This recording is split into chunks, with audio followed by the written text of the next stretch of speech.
Mob ভায়োলেন্সের নামে এর পেছনে পরিষ্কারভাবে কতগুলি ইন্ধন যেমন আছে, তেমনি তার সীমিত সংখ্যক লোক এখানে একটা অরাজকতা সৃষ্টি করবার চেষ্টা করছে এবং সেই অরাজকতার তৈরি করবার জন্যে আরও অনেক এলাকার মতন নারীর শরীরকে, নারীর স্বাধীনতার ইস্যুটাকে, নারীর গণতান্ত্রিক অধিকারকে তারা আপনার টার্গেট করছে।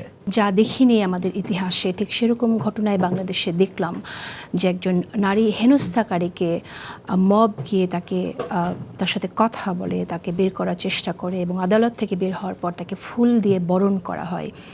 এটা আসলে কিসের লক্ষণ? কেন এরকম দৃশ্য আমাদের দেখতে হলো? আপনার পর্যালোচনা কি? আপাত দৃষ্টিতে দেখলে আপনি যে কথাটা বলেছেন যে একটা মব ভায়োলেন্স বা একটা মব বলে মনে হতে পারে, কিন্তু আমরা খুব পরিষ্কারভাবে দেখি, যদি খেয়াল করুন আপনি, তৌহিদি জনতার নামে যে ভায়োলেন্সটা আমরা দেখছি এটা ঠিক তৌহিদি জনতা নয়।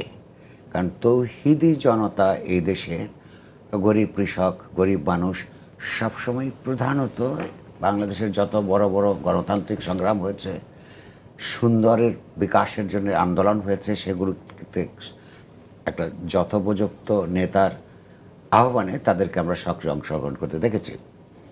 এমনকি সর্বশেষ যে জুলাই আন্দোলন এবং অগাস্টের মধ্যে যার পরিণতি লাভ করেছে এক পর্যায়ে, সেখানেও কিন্তু প্রচুর গরিব মানুষ অংশগ্রহণ করেছে।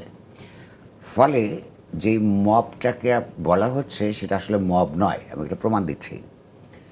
তিনটে ঘটনা যদি আমরা একত্রিত করি আমরা দেখব, যেমন ধরুন দুটো পত্রিকার অফিসে যারা আপনার কথা, তাদের আলাপ আলোচনা পছন্দ হয় না বলে, তাদের সাংবাদিকতা পছন্দ হয় না বলে, তাদের সম্পাদকীয় নীতি পছন্দ হয় না বলে দুটো পত্রিকার অফিসের সামনে আমরা গরু জবাই করতে দেখেছি। অর্থাৎ ধর্মকে ব্যবহার করছে, গরুর একটা প্রতীকী তাৎপর্য আছে।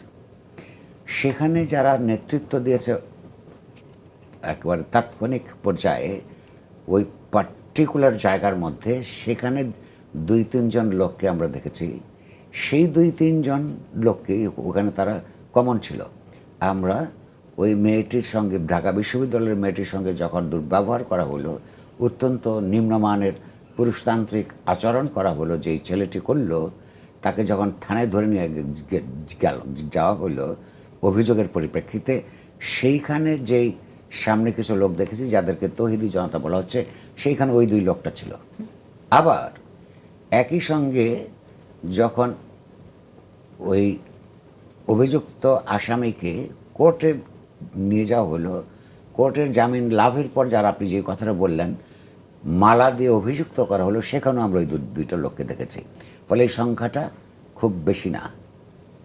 এইখানে তারা মব ভায়োলেন্সের নামে এর পেছনে পরিষ্কারভাবে কতগুলি ইন্ধন যেমন আছে, তেমনি তার সীমিত সংখ্যক লোক এখানে একটা অরাজকতা সৃষ্টি করবার চেষ্টা করছে এবং সেই অরাজকতার তৈরি করবার জন্যে আরও অনেক এলাকার মতন নারীর শরীরকে, নারীর স্বাধীনতার ইস্যুটাকে, নারীর গণতান্ত্রিক অধিকারকে তারা আপনার টার্গেট করছে।